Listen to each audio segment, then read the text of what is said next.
Ladies and gentlemen, welcome back to Gaming with me, Tony Mo, and today I wanted to talk about why I support, why I backed, and why I continue to support the development of Star Citizen. And why I can say, while I say continue to support, I don't mean I spend more money on the game. I pretty much kind of hit my my ceiling for how much money I'm willing to spend on Star Citizen, but just when it comes to talking about people playing the game as it stands in an early state, you know, and doing discussions on the new patches, and just being, you know, in somewhat of a state of mind of what's going on with it. I will admit that I don't watch every single Around the Verse episode. I don't, you know, go into full detail, mostly because I just like to be surprised by what they put out and just let them release it. Once I can actually play it, then that's when I become concerned about it. It's always great to see what they have planned for the future, and it's always really exciting, and it's a really great way to hype yourself up, but I'm genuinely more interested in what is actually released, what can I play, let's talk about this, and what is coming in the very, very near future. You know, what's the next thing that they're doing? That's what concerns me, so that's what I talk about when I say continued support of the game. But I did want to talk about why I chose to support SC in the first place, and why for me it's sort of a no-brainer to even, you know, to look at this game and to follow it and to have hopes for it. Now, normal AAA development, it's very rare that you get to know or, you know, see any sort of video of the individual developers working on the team, usually because there's a boatload of them. Now, I'm not saying that there isn't a lot of developers working on Star Citizen, because they've definitely upped the ante, but it's still nowhere near like the 500 to 1,000 that work on some AAA games. I mean, you look at something like Assassin's Creed, and that city is not procedurally generated. It took a lot of artists a lot of time to make that happen, not just one or two.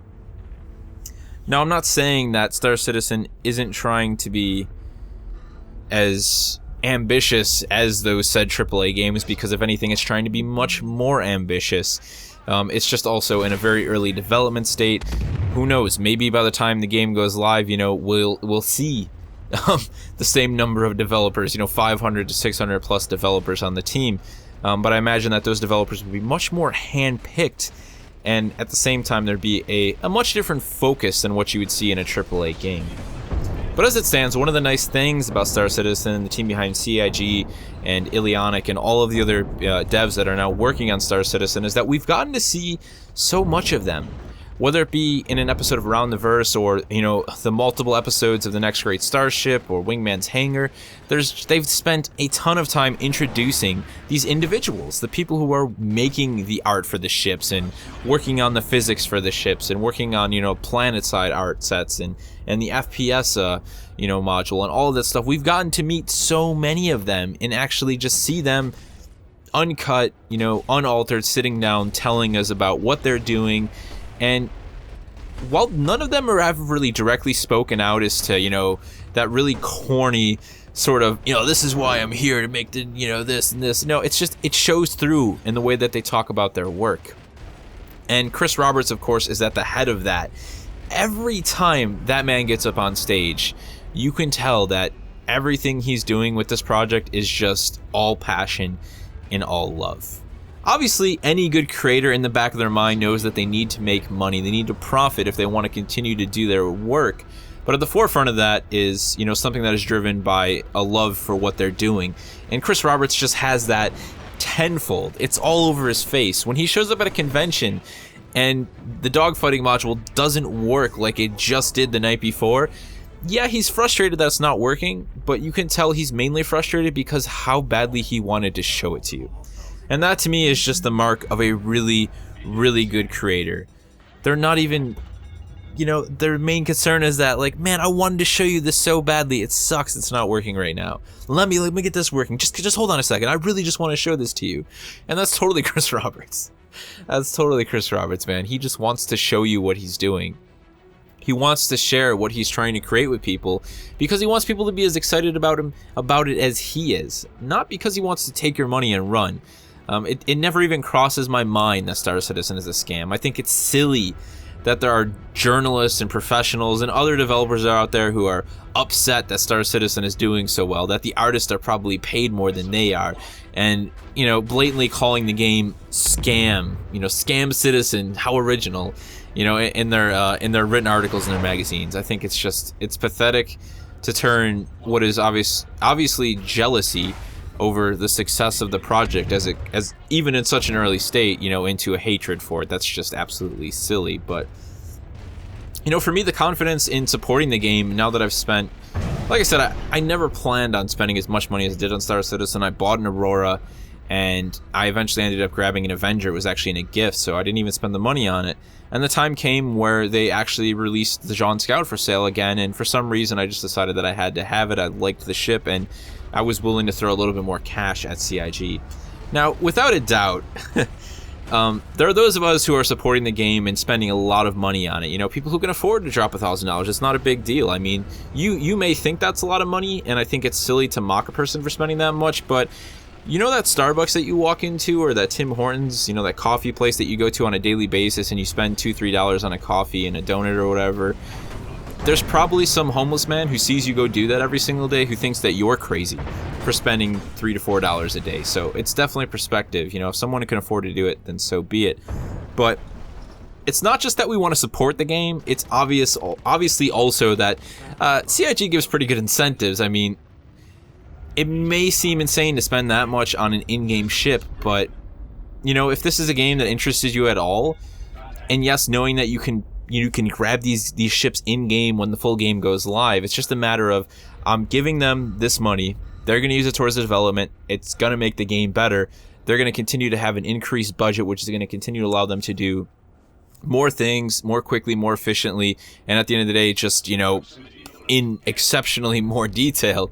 But at the same time, I get this gorgeous ship, I mean, it's crazy to say this, but this is kind of how I look at it for, the people who have the money and who have no problem spending, is that while these are in-game items, the amount of detail that the art team and the design team and the modelers and everything that goes into making a ship inside of Star Citizen is so high that it might as well be a freaking model sitting on your desk. I think a lot of people see it that way. To me, even early on when I play Arena Commander as it currently is, I think they're finally starting to hit that right direction where small things feel really special just because of how insanely detailed the game actually is. And that's a completely different type of game development at my point. You have games that are 100% about gameplay. They look hideous, but the gameplay is what makes them special. Then you have those games that sort of sit on the middle ground. The gameplay isn't really that special, and frankly, the game doesn't look good enough to hold up, the poor gameplay. Then there's those games that are so stunning that it's okay that the gameplay is kind of shit, because you're okay with that. And now I know Star Citizen is striving to be the game that is insanely beautiful and also has really great gameplay and just becomes an overwhelming experience. But right now, let's admit, Arena Commander isn't that great, so it's kind of in the gameplay's alright, but the game looks and sounds and has so much amazing atmosphere that it makes just shooting stupid AI in space ridiculously fun. And like I said, that all sort of shines through. And I think that's why it's easy for people to give money to the development of this game, because what they see on the surface, while it is only skin deep so far, is a lot to be impressed by. And I think that, the only constraint that I feel the team behind Star Citizen has, all of the teams now, and Chris Roberts' vision, it isn't, it isn't a lack of innovation. It isn't the fact that they're going to run out of ideas. It isn't the fact that they're going to run out of time, because it's obvious they're not really concerned about how long it takes them to make this game. They just want to make it right, and I love that. I think people who expect this game to be in full release in the next 2 years, I don't think it's going to happen. What they might consider full release might happen, which is not the finished game, and that's fine with me, but it's obvious that this game is going to need a lot more development time if Chris wants to make his dream come true of creating this really, amazing universe. So I'm fine with that. I'm fine with the development time. I think their only logical constraint would be money, right? The fact that they would eventually run out of money. But I also do not think that's going to happen, because while you can see that the game is continuing to get support, just hitting that 70+ million mark, as the game continues to develop, they're going to be releasing more and more of these playable assets, shipboarding and PlanetSide and the FPS module. And as those things start to get more and more polished, the game is without a doubt going to draw the attention of more and more people who are more than happily going to spend whatever amount of money they feel fit on this game, whether it be the minimum or whether it be $1,000. As long as this game continues to do what it's doing and continues to make those dreams that Chris Roberts and the rest of his team have true a reality, there will be people spending money on this. So at the end of the day, I mean, if it all works out, this is the game that will never stop receiving funding, simply because people want to continue to see it succeed. They want to continue to see all of these wonderful concepts and ideas come to light. And like I said, as long as the team continues to deliver on what they're promising, people will stay aboard. And I think Chris Roberts is more than smart enough, more than educated enough to understand that how it works. And that the first time he betrays anybody in a serious manner, then, he will have lost a lot of people's trust. But I don't think that's going to happen. I don't think he plans on letting that happen. And I don't think the rest of his team and the rest of the developers working on this project plan on that. The other big thing for me is, like I said earlier, when you talk about meeting all of these individuals working on the game, it's obvious that they're there because they are the best of the best. They're not just there because they're all right at coding or they're all right at creating art assets. They're there because they know that the only limitation they should have is their mind, and that they can do whatever they want to do with this game, that they can take it as far as they want. They can be ambitious as they want, because Chris isn't going to limit them. The project's income, the amount of money the project has isn't going to limit them, and we sure as hell, as the fans and the consumers, aren't going to limit them. We want them to do every possible detail for this game, and that's what they're aiming for, and that's really ambitious. Now, at the end of the day, we cannot say whether or not Star Citizen will live up to all of those things, but I'm more than happy to be on board for the ride. I'm more than happy to throw my hat into the ring and have a bit of confidence in a team that has shown us so much confidence and has shown us so much passion. It's better to me to spend $40 on this and see where it goes than to spend $60 on something like Evolve, which is just going to try and sell you a boatload of DLC. And at the end of the day, you probably will just be okay with it. Maybe you'll love it, but really, what have you supported? Not really something special, in my opinion. Just another game that, while it may provide you with a bit of fun, I don't think it could compete with the possibility of what Star Citizen could be. Even not even saying what it will be, the possibility of what it damn well could be. And that's it, guys. Really just wanted to share that with everybody, because I think recently, there's that vocal minority, those little damn bastards speaking out against a lot of successful games. And it's not just Star Citizen.